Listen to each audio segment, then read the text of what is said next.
Hello, everyone. Thank you for being here on such short notice. This morning, Canadians across the country were shocked and saddened to learn that a fatal plane crash outside of Tehran had claimed 176 innocent lives. At least 63 Canadians were on board, and a total of 138 passengers on that flight were connecting to Canada. All people who won't be coming home to their parents, their friends, their colleagues, or their family. A newlywed couple, a family of 4, a mum and her 2 daughters, bright students and dedicated faculty members. All had so much potential, so much life ahead of them. On behalf of all Canadians, I want to express my deepest condolences to those who are mourning the loss of a loved one. Your loss is indescribable, and this is a heartbreaking tragedy. While no words will erase your pain, I want you to know that an entire country is with you. We share your grief. Dans les moments les plus tragiques, les Canadiens ont l'habitude. In the most tragic of times, Canadians are used to being there for each other. For the communities who are mourning today the loss of a loved one, we will be there for you. In the coming days and weeks, our government will continue to work closely with its partners to ensure that this crash is thoroughly investigated. Canadians have questions, and they deserve answers. Minister Champagne will be speaking with the Iranian Foreign Minister and conveying the need for a thorough investigation into this fatal crash. Le ministre Champagne s'est entretenu avec le gouvernement de l'Ukraine. Mr. Champagne has consulted appropriate officials and authorities as well as our partners. De son côté, For his part, Minister Garneau is working closely with officials at Transport Canada and has communicated with his international counterparts. Today, I spoke with President Macron, Prime Minister Johnson, President Trump, and Australian Prime Minister Morrison to discuss the matter. They all expressed their deepest sympathies to the families and to all Canadians and offered their help and support. These calls built on the conversations I've had over the past few days with Chancellor Merkel, NATO Secretary General Stoltenberg, EU Council President Charles Michel, and His Majesty the King of Jordan. About an hour ago, a Ukrainian Airlines plane just landed in Toronto from Kiev. According to the airline, there were 138 passengers who weren't on that flight because they died in the crash on the earlier leg of their travel. There are a number of steps being taken to support the families at Pearson Airport. Right now, our top priority remains the safety and security of all Canadians, may they be at home or abroad. Friends and relatives of Canadians believed to be on board should contact Global Affairs Canada's 24/7 Emergency Watch and Response Centre. Canadian citizens in Iran requiring consular assistance should contact the Canadian Embassy in Ankara, Turkey. To the families grieving, know that the Government of Canada and all Canadians are grieving with you. We will support you in the incredible, difficult weeks and months ahead. This somber day comes in the wake of deeply concerning events in Iraq. Canada condemns the missile attacks launched by Iran last night. I am relieved, as are all Canadians, that all personnel deployed in Iraq are safe. I'd like to take a moment to thank once again the women and men in uniform who have worked hard with our allies to stabilize Iraq and counter Daesh. Their mission is important, and we can all be proud of their work.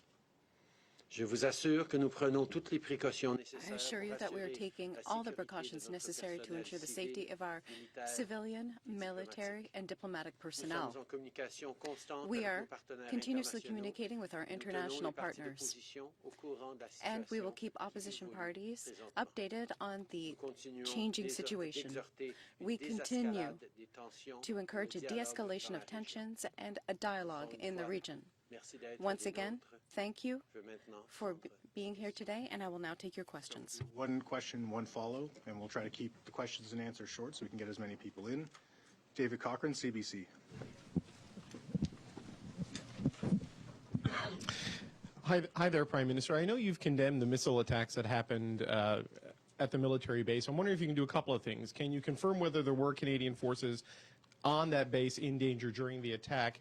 And second, it was a retaliation to the drone strike ordered by the U.S. president that he says was ordered to stop an imminent attack, an assertion for which he's offered no proof.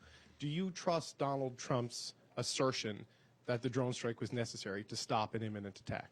First of all, I can confirm that there were Canadians at the Canadian base in Erbil when the rockets landed, but they are all safe. Canada has long been aware of the threat posed by the IRGC on regional and global safety and security. That is something we have long been aware of. The Americans made a decision based on their threat assessment.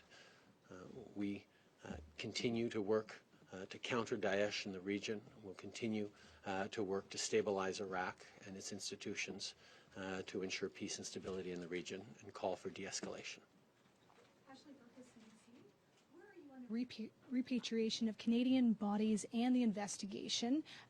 Can you get access given your relationship, your diplomatic relationship there, or will you have to rely on other countries to get that access? First of all, our initial thoughts are, of course, focused on the families who woke up to terrible, terrible news this morning. We will provide them all the support necessary. We have already begun reaching out and will continue to support these families through some very, very difficult few days ahead. As we move forward, we've had many countries step up to offer their support and assistance as we move forward, whether it's Ukraine or countries like Australia, Italy, France, to assist us in our consular work on the ground. But as I said, Minister François-Philippe Champagne will be engaging directly with his Iranian counterpart to request assistance and a presence by Canada, both in Tehran, but also as part of the investigation. Monsieur Trudeau, President Trump earlier today demanded that NATO be more committed to the process in the Middle East. Does this include Canada? What can Canada do more right now? In my conversation with the President, I highlighted how Canada is part of the NATO mission when it comes to training in Baghdad. We've been working on that mission, and we will continue to support international partners, including NATO, in this region. We need to stabilize Iraq. We need to counter Daesh. There's going to be discussions with partners in the region and NATO members to see what the next steps will be. Missions are being suspended in Iraq. Are Canadian troops all in Kuwait right now? In your opinion, do we have to quickly re-undertake our missions? We do have troops in Kuwait, but we also have troops in Iraq right now. Yes, we should continue our mission to fight against Daesh. We have extraordinary men and women who serve in the Canadian forces. I think it's important to continue this mission against Daesh. Steve Scheer from Reuters. Prime Minister, can you, we've heard from intelligence officials in 3 countries that the initial assessment was that there was a technical failure that brought down the plane and not an errant missile given the timing. Can you confirm that? Can you rule out any of the causes of the accident? Obviously, we are very, very early days on the investigation, and it's dangerous to speculate on possible causes, but I will turn to Minister Garneau, who will speak a little more on the details that we know so far on the crash. So we cannot speculate at this point as to the cause of the tragic air accident that occurred about 2 minutes after taking off. The indications that we have from satellite data that we got from the Ariane system suggests that it took off in a normal fashion, climbing to altitude, a very, very standard departure. However, we lost contact with it, suggesting that something very unusual happened, but we cannot speculate at this point. There are a number of possibilities, and we will have to wait to obtain more information, perhaps from the black boxes, or from other intelligence. But at this point, it's too early to speculate. Since they are not expected to hand over the black boxes, how do you think that you will get that information? I mean, I know that Minister Champagne is going to speak tomorrow to his Iranian counterpart, but since there are no direct diplomatic relations, are you planning on leaning on other countries like the Ukraine or? Thank you.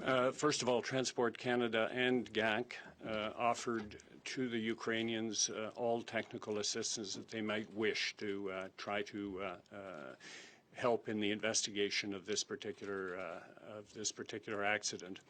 It's also true that the Transportation Safety Board, which is the body that does investigations here in Canada, is also going to be involved because there were Canadian nationals on this particular flight. And they have expertise with respect to black box analysis, and they have indicated that if it was the desire of the Ukrainians and the Iranians, and it is important to point out the Iranians are leading this investigation because it happened on Iranian soil, that Canada would be prepared to assist with respect to black box data interpretation. Marie Vestel?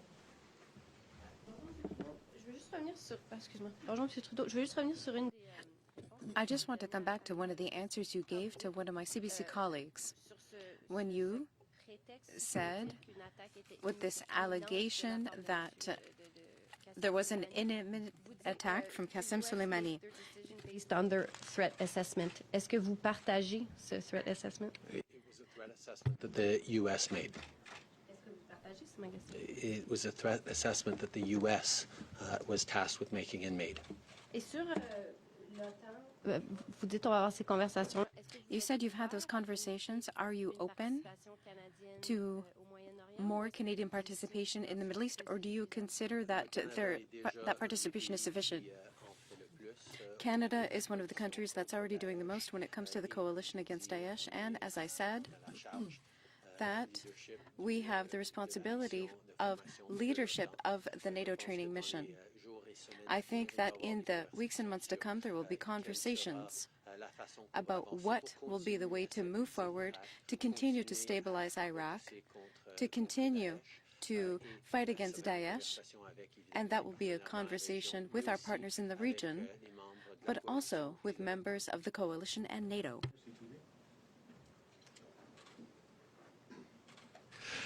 Prime Minister, you mentioned that given Canada's absence of diplomatic ties with Iran, we're relying on partners and allies to help with consular services, repatriation of bodies, investigation, information about that. And so I'd like to know what specific roles those partners are playing and how Canada is being kept informed of what's going on with the investigation and other matters that we can't handle with our own diplomats. We are preparing consular teams that will be prepared to go to Iran. There are conversations we have to have with the Iranian government. But as I said, Italy, that is has played a role as our supporting power and our interlocutor in Iran for many years now, has offered all the assistance they can offer. They have offered full assistance.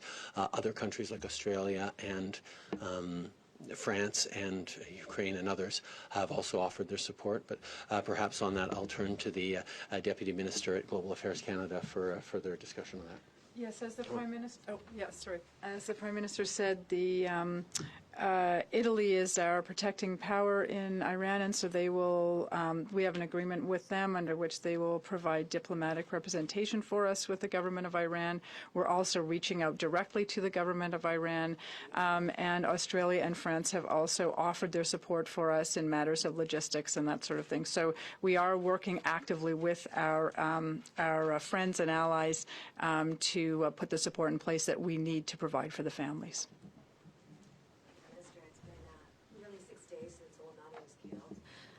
We have troops in a very volatile region of the world. Now we have 69 Canadians that have been killed. Why is it taking you so long to address the nation? From the very beginning, I have been engaged in these issues with my team, with ministers, with our experts and international allies. We've had 3 meetings of the incident response group. We've continued to be kept up to date and engaged on this issue from the very beginning.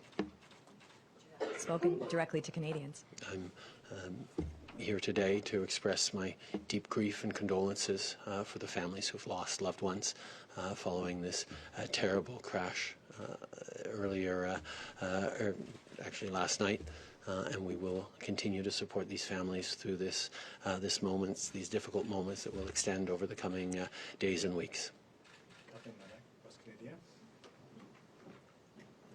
Bonjour, Catherine Lévesque, la presse canadienne. Catherine Lévesque, Canadian Press. My question's for Mr. Garneau. Just like my colleague, I want to know if we know what caused the crash.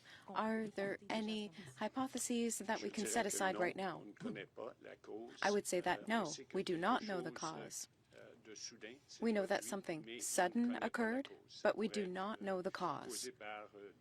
It could have multiple reasons.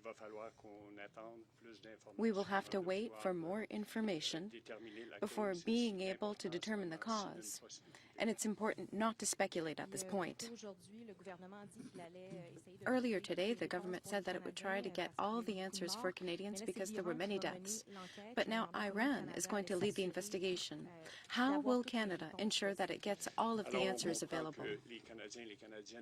We understand that Canadians want answers. We want answers as well. It is very, very important. That is why we immediately reached out to Ukraine to offer our expertise. That's why the Transportation Safety Board is doing the same thing. We are hoping that this offer will be accepted because we think that we can contribute and can help to get the answers necessary to determine the cause. We will see in the days to come. Ukraine was willing to accept our offer of help, and that's the first step. Given that Canada has no diplomatic relationship with Iran, how can we effectively influence the investigation? I think, as Minister Garneau pointed out, there are multiple roles for different countries when there comes an accident like this. Canada will be part of that investigation, not only because we have the expertise, but because we have suffered such significant loss of lives for our citizens. But we are going to continue to engage, and the conversation that Minister Champagne will have with his Foreign Minister of Iran counterpart later today will go a long way towards clarifying that we expect to have a role in this investigation, that Canadians will be asking for answers, and we're there to support and find out the truth. In terms of the impact that the relationship or lack thereof has already had, has it led to delays in getting information to families or getting information about what has happened from Iran to Canada? So far, in terms of information to families, we've been able to pass along every bit of information that we've gotten. We are, of course, in very early moments on this investigation, but perhaps, Minister Garneau, you have more information on that? No, at this point, it's still too early. This happened really, we're talking about less than 24 hours ago, so we're scrambling to get as much information as we can, but it's going to take a little while to get some of those answers.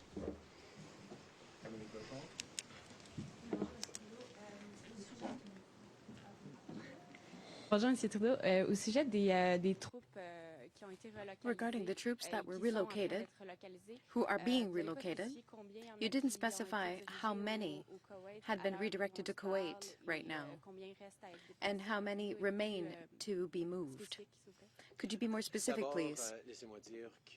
First of all, let me say that when it comes to security, we certainly emphasize the security and safety of our troops and all Canadians. The men and women who serve in the Canadian Armed Forces are professionals. They have the ability to respond to all kinds of situations, and we have a great deal of trust in the work that they are doing. However, out of regard for their security, when it comes to their security, I would ask General Vance to take the floor. Thank you, Prime Minister. Yes, certainly. Our troops are in Kuwait and Iraq. They are ready to continue the mission if the conditions permit. The situation regarding missiles, or rather rockets, is a dangerous one. They take cover. They're taking security measures, and they're ready to continue. Is that the right answer? It's not quite the answer to my question, but thank you for the effort. I would like to know that you said everything would be done to shed light on the plane crash. There will be an investigation. What's actually happening right now? What is the situation?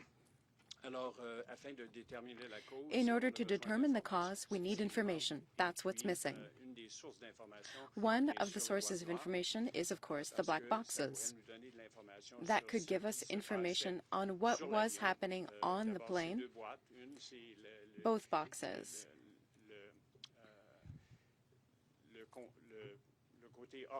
One of them has an oral recording of the conversation between the pilot and the control tower, as well as technical data. That data could perhaps shed light on the cause of the accident and might contain other information on the intelligence side could be revealed in the days to come. That is the information we are seeking to obtain. When you spoke with President Trump earlier today, he said he was looking for NATO countries to take a greater involvement in the Middle East. When you spoke with him today, did he specify what that entailed and what he's looking for? And is that something Canada can provide? We talked about the importance of continuing the fight against Daesh. We talked about the importance of continuing to stabilize Iraq, and he recognized the important role that the international community can play in supporting the move towards a more stable Iraq. NATO has a significant role in the NATO training mission that we're moving forward with, but there are always going to be more reflections on what are the next steps to take given the current circumstances and the path forward that partners in the region and global partners will be looking at to continue this extremely important mission, both to degrade and eliminate Daesh, but also to create stability and prosperity in Iraq. Any specific requests, though, of Canada? Is he looking for additional troops or supports? No, he did not. Mike Blanchfield. Can you say categorically, one way or another, that the plane was not shot down? I cannot. It is too early to speculate. I would encourage people not to not to speculate. We are certainly aware that this is a terrible, terrible tragedy. Our focus today is on the many, many families who are grieving, and our focus in the days and weeks to come will be on answering the questions that they have and that indeed we all have as to how this happened.